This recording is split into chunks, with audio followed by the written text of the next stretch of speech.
இயேசு எனக்குள்ளே சந்தோஷம் சந்தோஷமே. இயேசு எனக்குள்ளே சந்தோஷம் சந்தோஷமே. பொங்குது பொங்கிடுது என் உள்ளம் பெருவல்லமே. பொங்குது பொங்கிடுது என் உள்ளம் பெருவல்லமே. ஊரெல்லாம் கொண்டாட்டம், ஊரெல்லாம் கொண்டாட்டம். பாடிடுவேன் குயிலாட்டம், நான் பாடிடுவேன் குயிலாட்டம். இயேசு எனக்குள்ளே சந்தோஷம் சந்தோஷமே. இயேசு எனக்குள்ளே சந்தோஷம் சந்தோஷமே.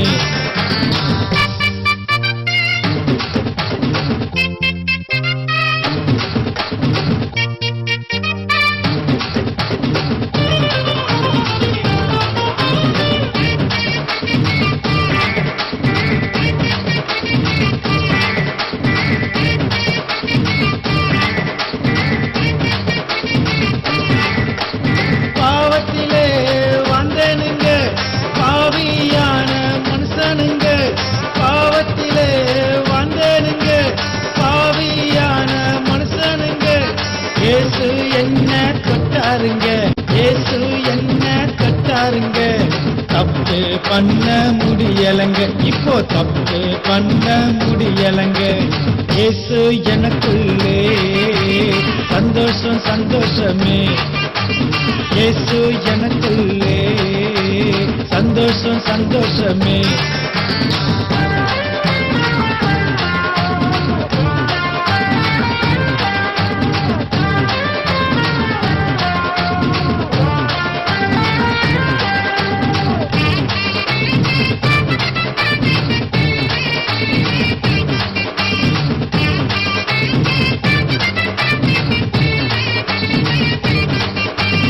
மனுஷனால நஷ்டமுங்க, சுயபுத்தியால கஷ்டமுங்க.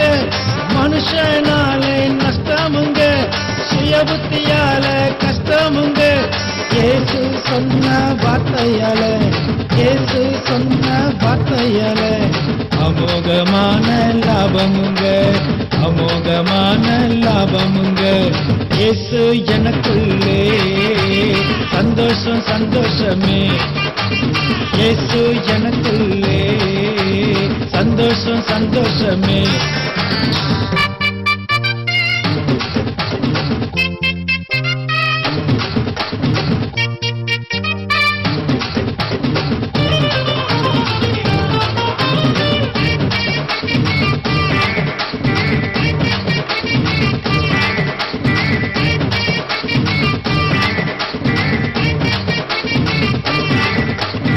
ஓடி ஓடி தேடினாலும் இயேசுவை போல தெய்வம் இல்ல. ஓடி ஓடி தேடினாலும் இயேசுவை போல தெய்வம் இல்ல. உள்ளத்திலே இடம் கொடுத்தார், உள்ளத்திலே இடம் கொடுத்தார். நல்லவனா உன்னை மாத்திடுவார், நல்லவனா உன்னை மாத்திடுவார். இயேசு எனக்குள்ளே சந்தோஷம் சந்தோஷமே. இயேசு எனக்குள்ளே சந்தோஷம் சந்தோஷமே. பொங்குது பொங்கிடுது என் உள்ளம் பெருவல்லமே. பொங்குது பொங்கிடுது என் உள்ளம் பெருவல்லமே. ஊரெல்லாம் கொண்டாட்டம், ஊரெல்லாம் கொண்டாட்டம். பாடிடுவேன் குயிலாட்டம், நான் பாடிடுவேன் குயிலாட்டம். இயேசு எனக்குள்ளே சந்தோஷம் சந்தோஷமே. இயேசு எனக்குள்ளே சந்தோஷம் சந்தோஷமே. வியாதியா, பில்லி சூனிய கட்டுகளா, தோல்வியால் சோர்ந்து சமாதானத்தை தேடுகிறீர்களா?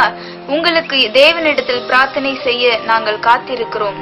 கடவுளின் அன்பை அறிந்து கொள்ளவும் அவரை மகிழ்ச்சியுடன் கவலைகளை மறந்து ஆராதிக்க உங்களை அன்புடன் அழைக்கிறோம். ஞாயிற்றுக்கிழமை காலை 9 மணிக்கும் மற்றும் மாலை 6 மணிக்கும் விசேஷித்த ஆராதனை உண்டு. வெள்ளிக்கிழமை காலை 11 மணிக்கு உங்களுக்காக விசேஷித்த உபாச ஜபத்தை ஏற்படுத்தியுள்ளோம். இடம் ஷாலும் ஜபகோபுரம், திருவள்ளூர் காக்லூர் சாலை, திருவள்ளூர். கர்த்தர் உங்களை ஆசீர்வதிப்பாராக.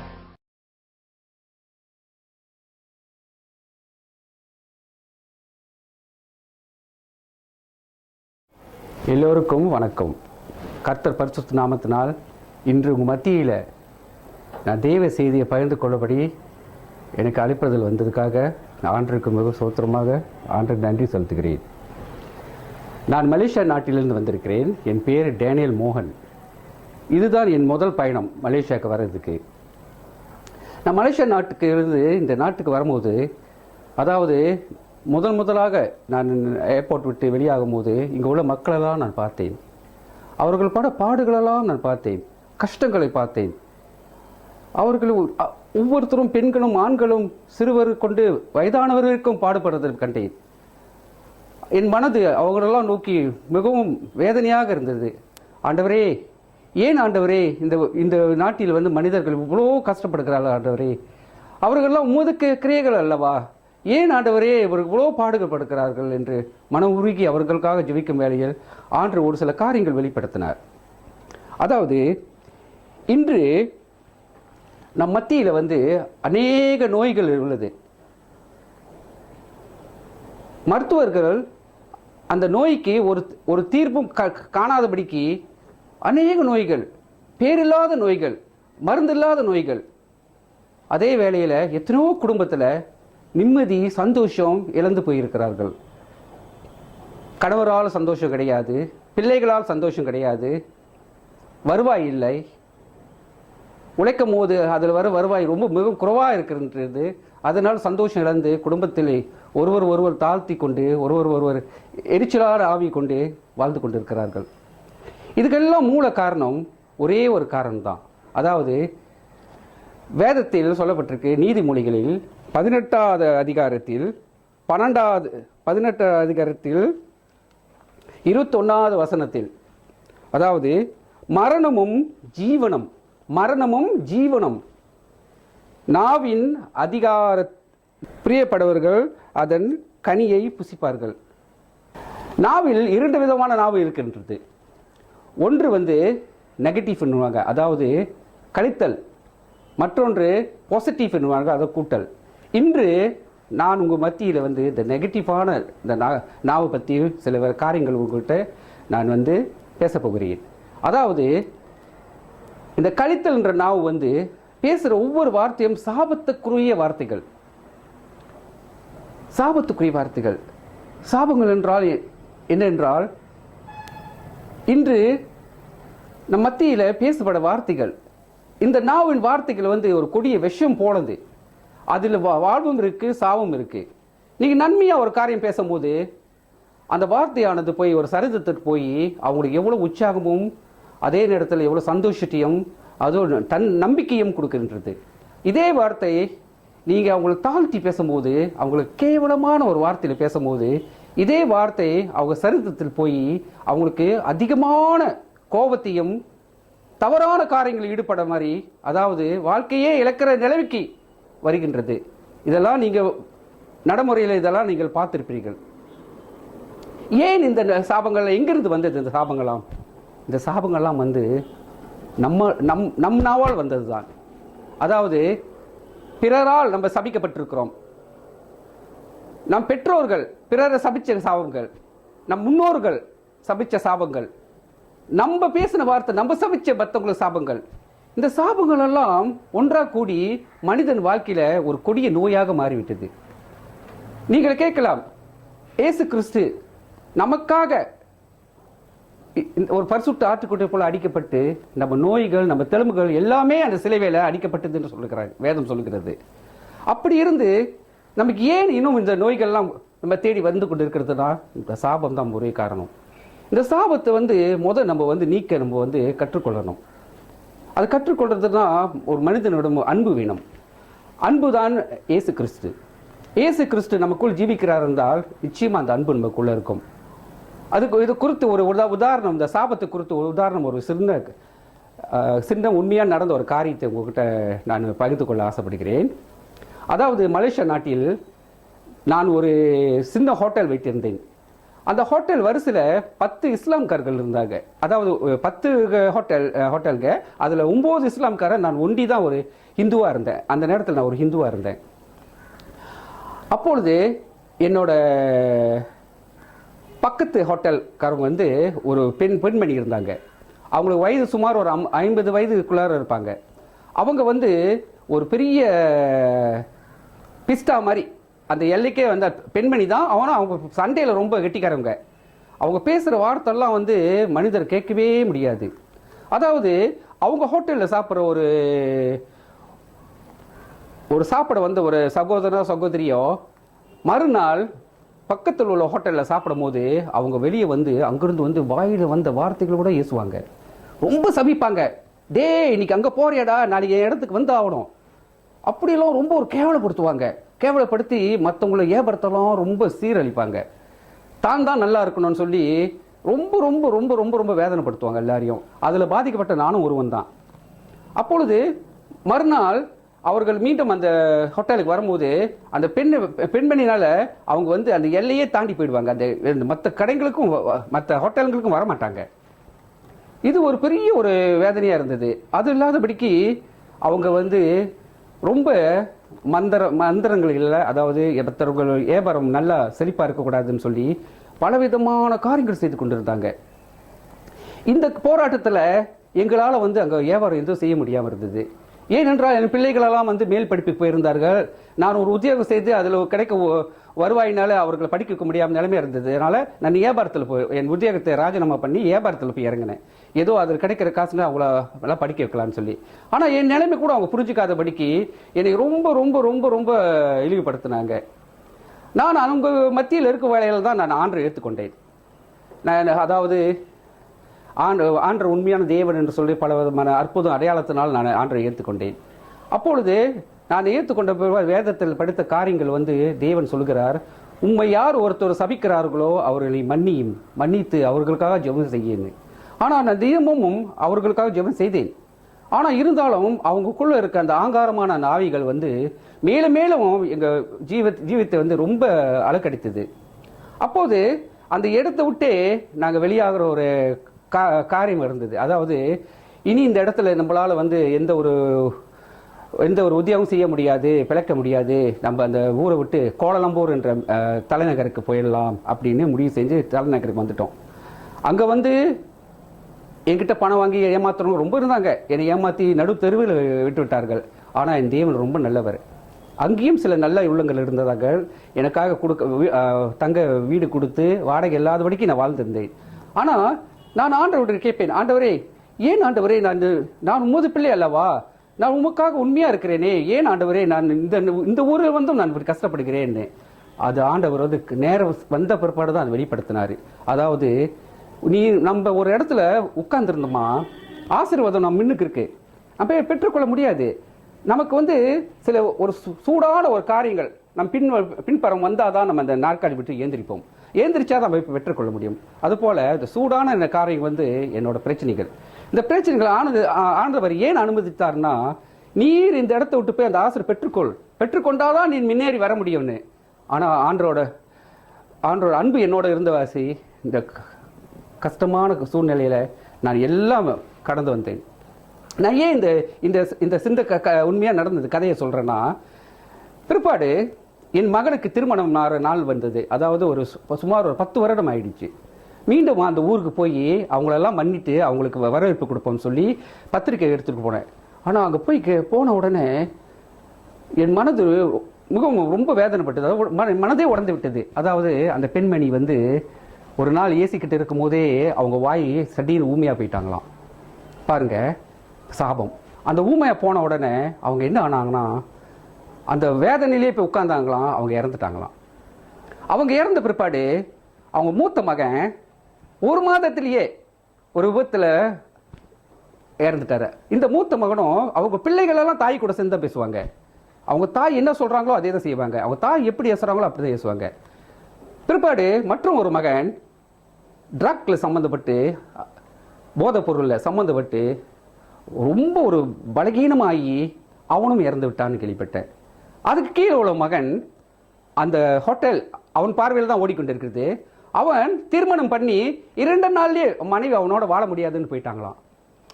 இன்னொரு மகளுக்கு திருமணம் ஆகாதபடிக்கு இருக்குது. இன்னொரு மகன் ஒரு கொலை கேஸில் மாட்டிக்கொண்டு சிறைசாலையில் இருக்கிறான்னு. இதை போய் பார்த்த உடனே என் மனம் ரொம்ப உடைஞ்சு போச்சு. சாபம், அவங்க பிறருக்கு கொடுத்த சாபம், அந்த சாபம் அவங்களுக்கே திரும்பி வந்துருச்சு. அது எவ்வளவு கொடுமையானது பார்த்தீங்களா? நோய்கள், சந்தோஷம் கிடையாது, சீரழிஞ்சு போயிட்டாங்க அந்த இடத்துல. அந்த இடத்துல அவங்க ஏபருமே ஒரு அடையாளம் இல்லாம போய்விட்டது. அதனாலதான் வேதத்தில் சொல்லப்பட்டிருக்கு, மரணமும் ஜீவனும் நாவில் உள்ளது என்று. இந்த நாவில் நம்ம பேசக்கூடிய ஒவ்வொரு காரியமும் நல்ல ஒரு காரியமா இருக்கணும்.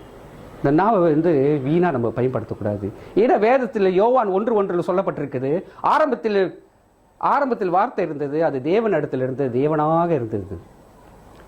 பாருங்க, இந்த வார்த்தை தேவன், இயேசு கிறிஸ்து தான் அந்த வார்த்தை. இந்த வார்த்தையை தவறான ஒரு காரியத்துக்கு பயன்படுத்தலாமா? அது எவ்வளவு கொடுமை. அன்பான சகோதரர்களே, இன்று நம்ம இருக்க இந்த சூழ்நிலை, ஒவ்வொரு வீட்டிலும் ஒரு நோயாளி இருக்கிறார்கள். இன்று ஒரு நோயாளிக்கு ஒரு கொடுமையான நோய் வந்து விட்டது. ஆனா அந்த நோயாளி கூட அவ்வளவு வேதனைப்பட மாட்டான். ஆனா அவங்க சுற்றி இருக்க அத்தனை பேரும் ஒவ்வொரு நாளும் நோய் நினைச்சு மனவேதனையோட கண்ணீரோட வடிச்சுக்கிட்டு இருக்கிறார்கள். இந்த நிகழ்ச்சி கேட்டிருக்கும் ஒரு சகோதரர் கொடுத்து கூட ஆண்டவர் சில காரியங்கள் வெளிப்படுத்துகிறார். நாளை எண்ணிக்கிட்டு இருக்கும் சகோதரனை குறித்து ஆண்டவர் வெளிப்படுத்திக் கொண்டிருக்கிறார்.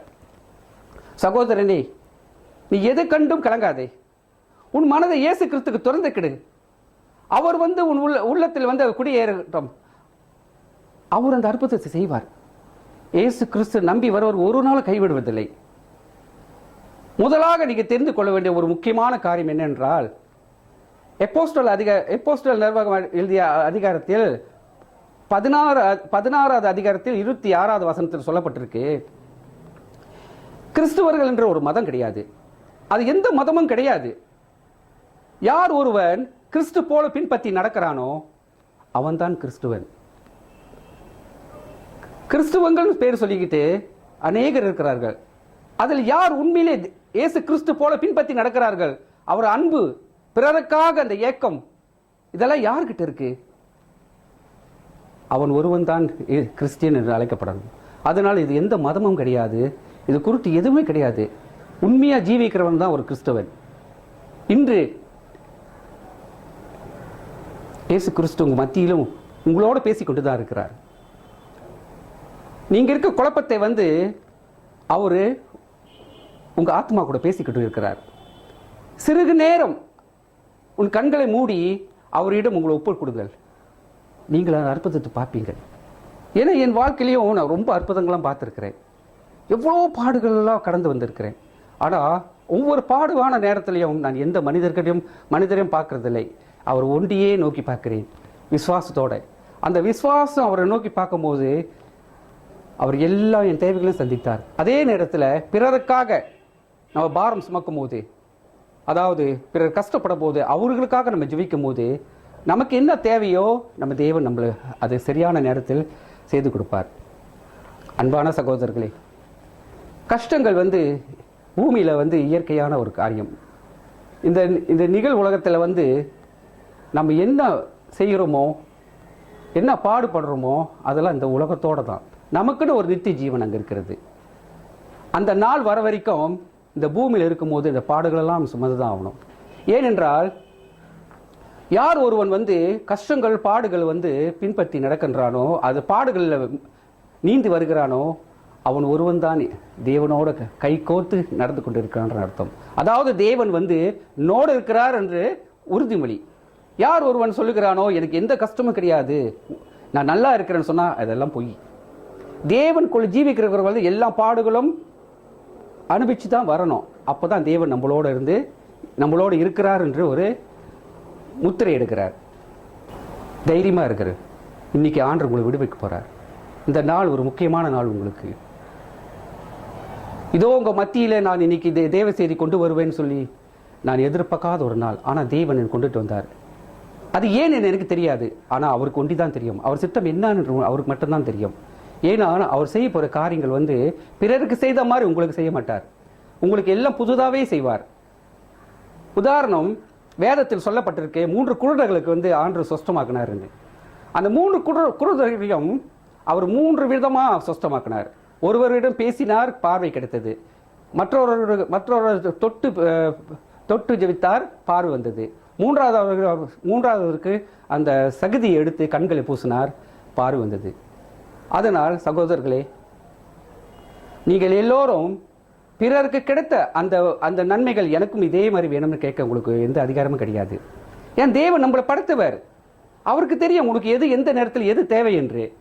அவர் உமக்கு செய்யும் போது எல்லாம் ஒரு புதிதாகவே செய்வார். உமக்குன்னு அவர் ஒரு வழி அமைச்சு வச்சிருக்கிறார். அந்த வழி பிரகாரம் தான் அவர் செய்வார். சமாதானமா இருங்க, சந்தோஷமா இருங்க. தேவன் உங்களை இன்னைக்கு விடுவிக்க போறார். எந்த நோயில நீங்க இருந்தாலும் சரி, இன்று தேவன் உங்களை விடுவிக்க போறார். ஏன் நம்ம கடைசி காலத்தை நோக்கி சென்று கொண்டு இருக்கிறோம். வான மண்டலத்தின் ஆவிகள் அதுகளெல்லாம் வந்து சமாதானம் இல்லாதபடிக்கு பூமியில ஒவ்வொரு குடும்பத்தையும் சீரழிச்சு கொண்டு இருக்கிறது. அந்த சீரழிப்பெல்லாம் தகுக்க ஒரே ஆள் வந்து, ஒரே மனிதன் வந்து அந்த இயேசு கிறிஸ்து ஒருத்தர் தான். அதாவது இந்த சாபங்கள் வந்து அவர் சொல்லப்பட்ட சில காரியங்கள் உங்களுக்கு நான் வெளிப்படுத்த விரும்புகிறேன். அதாவது சங்கீதம் 115 12வது வசனத்திலிருந்து 14வது வசனம் வரைக்கும் நீங்கள் படிக்கும் போது அவர் அதில் வாக்குத்தத்தம் கொடுத்திருக்கிறார். நான் உன்னை ஆசீர்வதிக்குவேன், நான் உன்னை ஆசீர்வதிப்பேன், நான் உன்னை ஆசீர்வதிப்பேன், நான் உன்னை ஆசீர்வதிப்பேன் 4 முறை சொல்லியிருக்கிறார். இந்த ஆசீர்வாதம் எது குறித்து சொல்லுகிறார்னா, நம் மத்தியில் வந்து இந்த சாபங்கள் வந்து அநேக விதமான சாபங்கள் வந்து உலாவிக் கொண்டு இருக்கிறதாம். அந்த சாபத்தை நம்மிடமிருந்து விடுதலை கொடுக்கிறது என்றால் இயேசு கிறிஸ்து ஒருவரே. நீங்கள் இன்று அவரிடமும் உங்களை நீங்கள் ஒப்பு கொடுங்கள், அவர் உங்கள் சாபத்தை நீக்க வல்லமையா இருக்கிறார். ஜீசஸ். நீ கலங்காதே மனமே, துயர் கொள்ளாதே மனமே, நீ திகையாதே மனமே, நீ பதறாதே மனமே, நீ கர்த்தரை நோக்கியை பாரு, உன் தேவைகள் அவரிடம் சொல்லு. நீ கர்த்தரை நோக்கியை பாரு, உன் தேவைகள் அவரிடம் சொல்லு. அந்த தேவைகளை கொண்டு உன்னை அன்பினால் நடத்திடுவாரே. நீ மோசேயை நோக்கியை பாரு, பின்பு எலியாவை நோக்கியை பாரு. நீ மோசேயை நோக்கியை பாரு, பின்பு எலியாவை நோக்கியை பாரு. அவர் வார்த்தைக்கு கீழ்ப்படிந்தார்கள், அற்புதம் செய்து விட்டார்கள். நல்ல நிலத்தின் விதைகளைப் போல அவர் உன்னையே உடைத்திடுவாரே. நல்ல நிலத்தின் விதைகளைப் போல அவர் உன்னை உடைத்திடுவாரே. அந்த உடைத்ததையே கொண்டு உன்னை கனிமரமாய் மாற்றிடுவாரே. நீ கலங்காதே மனமே, துயர் கொள்ளாதே மனமே, நீ பதறாதே மனமே, நீ திகையாதே மனமே. கண்களை மூடுவோம், ஜெபிப்போம். நன்றி ஆண்டவரே, இதோ இந்த வேலைக்காக கர்த்தாவே நோக்கி ஜெபிக்கிறோம் ராஜா. இதோ கர்த்தாவே, நீ உண்முள்ள தேவன் ராஜா, நீ ராஜாதி ராஜன் கர்த்தாவே. ஆண்டவரே, நீ ஜீவன் உள்ள தேவன் கர்த்தாவே, நீ விஜய் ஊற்றாக இருக்கிறீர் ராஜா. ஆண்டவரே, உன் மேல் விசுவாசம் வைத்தவர்கள் ஒரு நாள் வெட்கப்பட்டு போவதில்லை கர்த்தாவே. ஆண்டவரே, எங்கே உமது வார்த்தை கர்த்தாவே அசையாடி கொண்டிருக்கிறதோ ராஜா, அந்த இடத்தில் நீ ஜீவனாக இருக்கிறதுக்காக சோத்திரம் கர்த்தாவே. உமது வசனம் சொல்கிறது ராஜா, எங்கே 2 3 பேர் உன் நாமத்தில் ஒருமனப்படுகிறார்களோ மத்தியில் நான் இருக்கிறேன் என்று சொன்னீரே கர்த்தாவே. ஆண்டவரே, இந்த வேலையில் நான் விசுவாசிக்கிறேன் கர்த்தாவே. நீர் எங்க மத்தியில் இருப்பதற்காக சோத்திரம் கர்த்தாவே. இயேசு ராஜா, அதோ இந்த நிகழ்ச்சியை பார்த்து கொண்டிருக்கும் அநேக சகோதர சகோதரிகளை கர்த்தாவே, அவர்கள் உள்ளத்தில் நீ பேசிக் கொண்டிருப்பதற்காக ஸ்தோத்திரம் கர்த்தாவே. இயேசு ராஜா, அவருக்கும் கண்ணீரை நீ அறிந்திருக்கிறீர் ராஜா. இயேசு ராஜா, அவருக்கு படும் வேதனைகளை அறிந்திருக்கிறீர் கர்த்தாவே. இயேசு ராஜா, சமாதானம் இல்லாத சகோதர சகோதர மத்தியிலே நீ அவர்கள் உள்ளத்தை அறிந்திருக்கிறார் ராஜா. இந்த உலகமே வேண்டாம் என்று நினைக்கும் சகோதர மத்தியிலும் சகோதரி மத்தியிலும் நீ இருக்கிறீர் கர்த்தாவே. ஆண்டவரே, நீ வல்லமையான தேவன் கர்த்தாவே. உம்மிடத்தில் அறியாத ஒன்றுமில்லை ராஜா. நீ ஒவ்வொரு உள்ளத்தையும் கர்த்தாவே உனது வலது கரங்களில் வருந்தி இருக்கிறதுக்காக சோத்திரம் கர்த்தாவே. நன்றி ஆண்டவரே, நன்றி கர்த்தாவே. இயேசுராஜா, அந்த பாடுகளெல்லாம் கர்த்தாவே அவர்களிருந்து விடுதலை செய்யும் கர்த்தாவே. இயேசுராஜா, எந்த நோய்கள் இருந்தாலும் கர்த்தாவே, இதோ இந்த வேலை இந்த கைகள் கர்த்தாவே, இந்த கைகளை விட்டு ஜெயிக்க வேலையில் ராஜா, இந்த நோய்கள் எல்லாம் இயேசுவின் நாமத்தில் இதெல்லாம் சரிந்து விட்டு போகும்படி கட்டளையிடும் கர்த்தாவே. நன்றி ஆண்டவரே, நன்றி கர்த்தாவே. இந்நேரம் இருக்கும் ராஜா, பேசின ஒவ்வொரு வார்த்தையும் கர்த்தாவே ஒரு நல்ல நிலத்தில் விழுந்த விதைகளை போல கர்த்தாவே, அது செடியாகி மரமாகி கர்த்தாவே, கனி கொடுக்க மரமாக மாற்றும் கர்த்தாவே. ஒவ்வொருத்தரும் ராஜா உம்மை முகமுகம் பார்க்கும்படி ராஜா இந்த நேரத்தில் கர்த்தாவே முன்னோக்கி ஜெபிக்கிறேன் ராஜா. ஒவ்வொரு இடம் நீர் பேசும் கர்த்தாவே. ஒவ்வொரு பாரம் கொண்ட ஒவ்வொரு சகோதர சகோதரி மட்டிலும் நீ பேசும் கர்த்தாவே. எந்த நிலைமையில் இருந்தாலும் கர்த்தாவே அவர்களிருந்து விடுதலை செய்யும் ராஜா. இயேசு ராஜா, அந்த அன்பு உள்ளங்களை கர்த்தாவே நீர் உருவாக்கணும். அந்த அன்பு உள்ள கர்த்தாவே உன் திருக்கலங்களை ஒப்பு கொடுக்கிறேன் ராஜா. நீங்கள் அவர்களெல்லாம் ஆசீர்வாதம் பண்ணும் கர்த்தாவே. நன்றி ஆண்டவரே, நன்றி கர்த்தாவே. இயேசு கிறிஸ்து இனிமையான நாமத்தில் மிகுந்த தாழ்மையுடன் ஜெபத்தை ஏறெடுக்கிறேன் எங்கள் தூய பிதாவே, ஆமேன். வியாதியா, பில்லி சூனிய கட்டுகளா, தோல்வியால் சோர்ந்து சமாதானத்தை தேடுகிறீர்களா? உங்களுக்கு தேவனிடத்தில் பிரார்த்தனை செய்ய நாங்கள் காத்திருக்கிறோம். கடவுளின் அன்பை அறிந்து கொள்ளவும் அவரை மகிழ்ச்சியுடன் கவலைகளை மறந்து ஆராதிக்க உங்களை அன்புடன் அழைக்கிறோம். ஞாயிற்றுக்கிழமை காலை 9 மணிக்கும் மற்றும் மாலை 6 மணிக்கும் விசேஷித்த ஆராதனை உண்டு. வெள்ளிக்கிழமை காலை 11 மணிக்கு உங்களுக்காக விசேஷித்த உபாச ஜபத்தை ஏற்படுத்தி உள்ளோம். இடம் ஷாலும் ஜபகோபுரம், திருவள்ளூர் காக்லூர் சாலை, திருவள்ளூர். கர்த்தர் உங்களை ஆசீர்வதிப்பார்.